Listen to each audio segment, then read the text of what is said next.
বরিশালের বাবুগঞ্জে বেসরকারি সংগঠন ব্র্যাকের যক্ষ্মা প্রতিরোধ ঔষধ খেয়ে এক শিশু অসুস্থ হওয়ার অভিযোগ উঠেছে। এলাকাবাসী বলছেন, এলাকায় ওই সংগঠনের যক্ষ্মা প্রতিরোধ বিষয়ক কর্মসূচিতে যথেষ্ট অবহেলা রয়েছে। তবে এই অভিযোগ স্বীকার করেননি ব্র্যাক কর্মকর্তারা।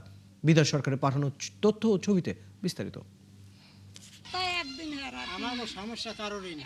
কালিকাপুর গ্রামের জান্নাত বেগম ব্র্যাকের উপজেলা ডটস কর্নারে গিয়ে পরীক্ষা করালে যক্ষ্মা রোগের জীবাণু মেলে। তাকে ওষুধ দিলে গত ২১ ডিসেম্বর থেকে খাওয়া শুরু করেন। পাশাপাশি তার পরিবারের ৩ সদস্যকে প্রতিরোধমূলক ওষুধ দেয়া হয়। ওষুধ খেয়ে তার সন্তান নাইমা আক্তার প্রচণ্ড বুকের ব্যথায় আক্রান্ত হন। বলছে যে বিলের আপনার তো টিবি রোগ হয়েছে, পরে আমার ওষুধ দিয়েছে। হ্যাঁ, পর অগ তিনজনের নাম নেছে, এগো ওষুধ দিয়েছে। এই ওষুধ খাইয়ে দেখি যে মেয়ের এই সমস্যা দেখা দিয়েছে।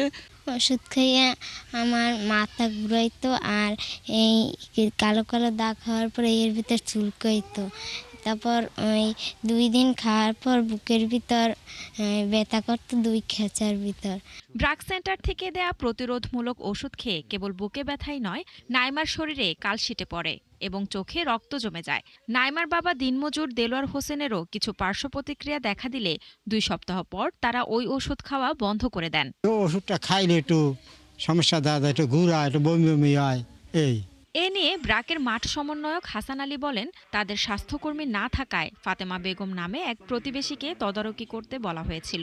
সেবিকাও এলাকা আমাদের সেবিকা নাই, যাদেরকে যেখানে সেবিকা নাই সেখানে আমরা কন্টাক্ট পারসন ঠিক করে দেয়। তবে ফাতেমা বেগম বিষয়টি অস্বীকার করে বলেন, এই বিষয়ে তিনি কিছুই জানেন না।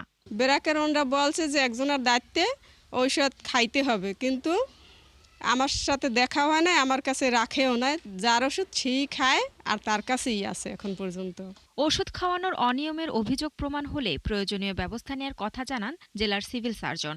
এটার জন্য স্পেশালি ব্র্যাকের কিছু প্রতিনিধি আছে, আমাদের টেলসি এগুলো দেখে উপজেলা লেভেল থেকে, এবং এটার যদি কোথাও কোনো ব্যর্থ ঘটে সেই ব্যাপারে আমাদের একেবারে জিরো টলারেন্স, আমরা সাথে সাথে ব্যবস্থা গ্রহণ করব। জেলার সিভিল সার্জন অফিসের তথ্যমতে বরিশালে মোট ১৩টি ডট সেন্টার থেকে ২০২৫ সালে ৩,৩৭৪ জন যক্ষ্মা রোগী সেবা পেয়েছে। শান্তা ইসলাম, ৭১।